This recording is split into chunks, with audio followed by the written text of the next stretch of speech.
Hi, welcome back to my channel. Today we're here to talk about Elon Musk and Dogecoin and what is he doing. So Elon Musk has used a celebrity to inflate the price of Bitcoin. He's done it and it's worked. He's been an avid supporter of Bitcoin.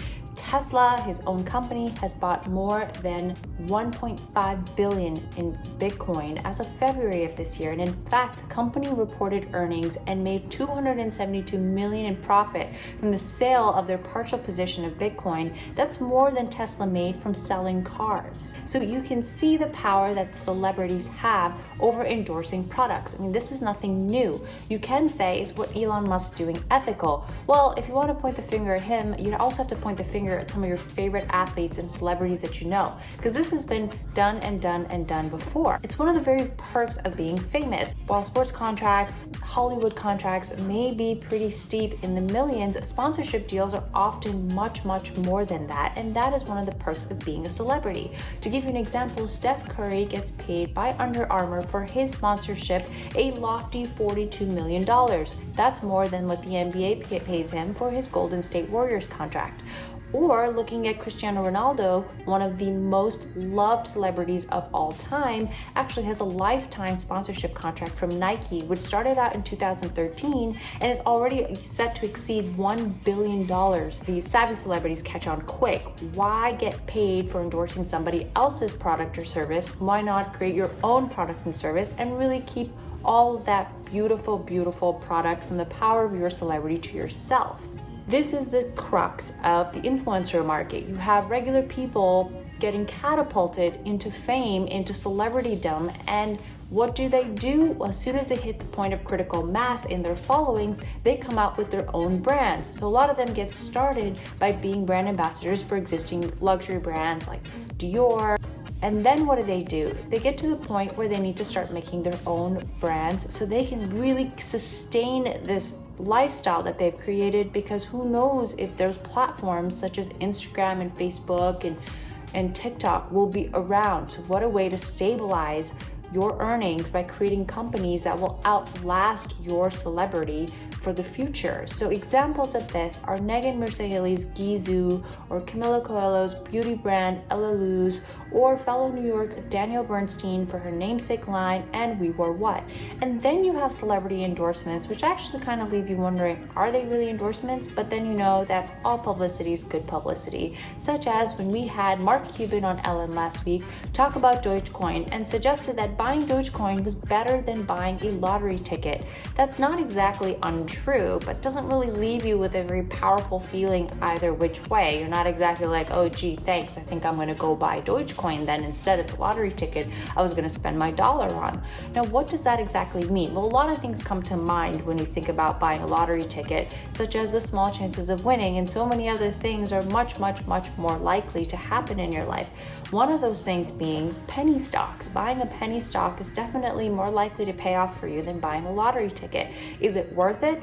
Who knows? But let's do a comparison. So on the positive sides, penny stocks cost very little, right? That's kind of where they derive their name. They cost usually just a few pennies to a couple of dollars. So the cash outlay you would need to buy and own a penny stock is similar to what you would need to buy Dogecoin. Dogecoin is known as the Everyman Coin. Why? Because it's only a few cents. It went from fractions of a cent to over 30 cents, which seemed like a pretty big deal, but it in reality doesn't cost very much, and it makes it very accessible. Being Everyman's Coin is a marketing strategy to get more and more people interested in it. And that is exactly what's been going on when you look at when Elon Musk tweets about it. He pushes that's Everyman's Coin.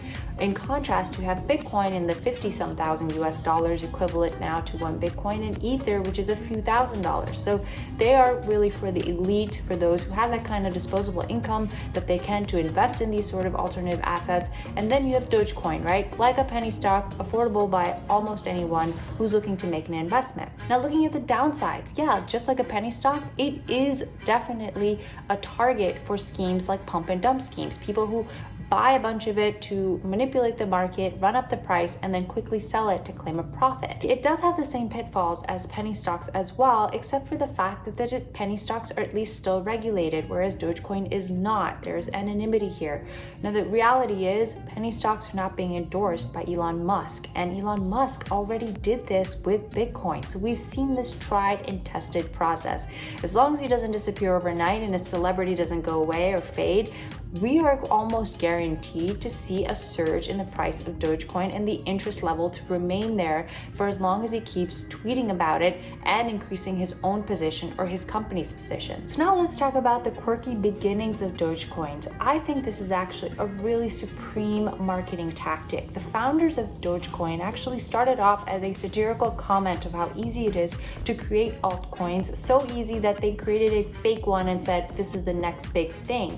That took off. That post became super popular and gained traction to the point where it attracted someone to go to the founder and say, hey, let me write the code for you so then we can actually create this thing, because the joke actually manifested itself into a reality by popular demand. It was just expanded code from Litecoin, and it has many similar values as well, namely that there is no limit to how much Dogecoin is actually created, causing some potential inflationary concerns, but right now the real focus is providing price stabilization and interest, getting the trading volume, getting the price to go up, and really to find its own foundation, much like Bitcoin and Ether have. So looking at the quirky beginnings, yes, it started off as a joke, but did it really? To me, it reads like after all these comments from the founder, like they basically thought this is a great meet cute, right? When you watch a rom-com and you see the guy and the girl that are gonna end up together, they always meet in this very quirky,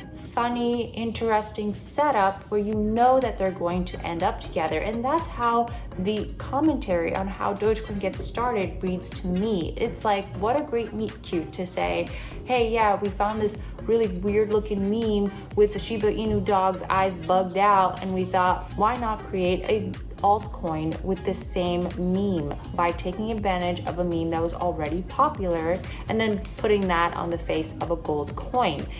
All of that seems pretty contrived to me, and I'm not sure that it was really as organic of this being a joke as much as it was the founders just testing it out and seeing, let's try to see if this even takes, and it did work. The other thing is that they continued this story over and over again. The whole value system here of creating a coin, which is a store of value, aka money, is to say, hey, we don't actually care about making money. We're the good guys. We're the guys who just did this because have fun. We don't care about money. They go ahead to perpetuate this concept by constantly making comments to badger the value. And one of the founders even went as far as to say that the price increase from a mere fractions of a cent to something like 30 cents was completely nonsensical. And he equated it to what's been going on with GameStop, where the price inflation was completely absurd, to quote him. Now, is that in fact something that you could see someone founded a business to say about their own business? Because that's kind of what this is. That seems pretty strange. How can you be so divorced of feeling any pride or actually wanting to understand, hey, I think I just tripped onto something here, that something is not just bogus, it actually has some meaning. And I think it's a part of a larger marketing strategy to continue this story of, I'm not in it for the money, and that makes it even more tempting and more luscious of a coin. Unlike Bitcoin, whose creator is totally elusive and unknown, and we don't know exactly who this is. And this is somebody who you do know, who seems pretty friendly, who seems like a regular guy, and he's like, I'm like you, I'm not in it for the money. That just makes you want to spend more and actually buy into what he's saying. But I could just be giving these guys a little bit too much credit. I don't know. Let me know what you think in the comments. So what are some of the things that are kind of there, if not to take Dogecoin to the moon, as Tesla would want you to, or as Elon Musk would have you thinking will happen, and all of the Reddit forums will be basically chiming in for it? Well, I do think it has the ability, if not to take you to the moon and not to take you to the penthouse, to at least take you to $1, and maybe in the near future. Again, this is not financial advice. These are just my opinions and thoughts.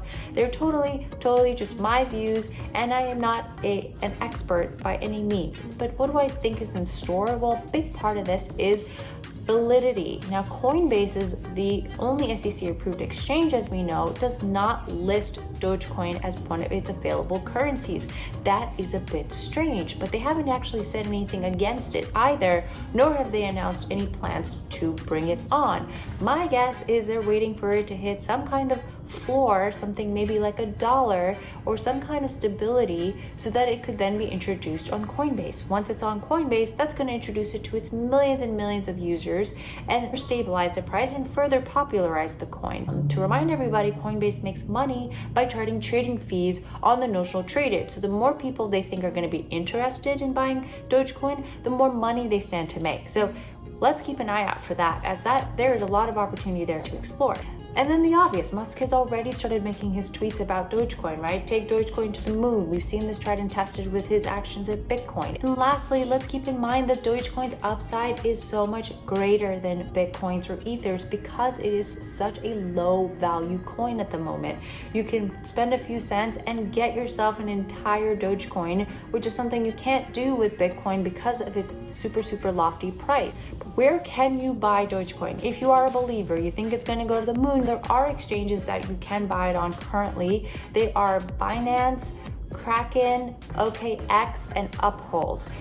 They are obviously verified, very robust exchanges. They are not SEC approved like Coinbase, but you can get your hands on them. I mean, if it's good enough for Elon Musk, it's good enough for me.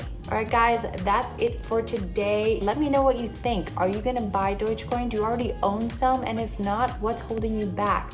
If none of this makes sense to you and all you want to do is get a Shiba Inu puppy, I'm with you. So do I. Let me know your thoughts. Thanks a lot for watching. Till next time. Bye-bye.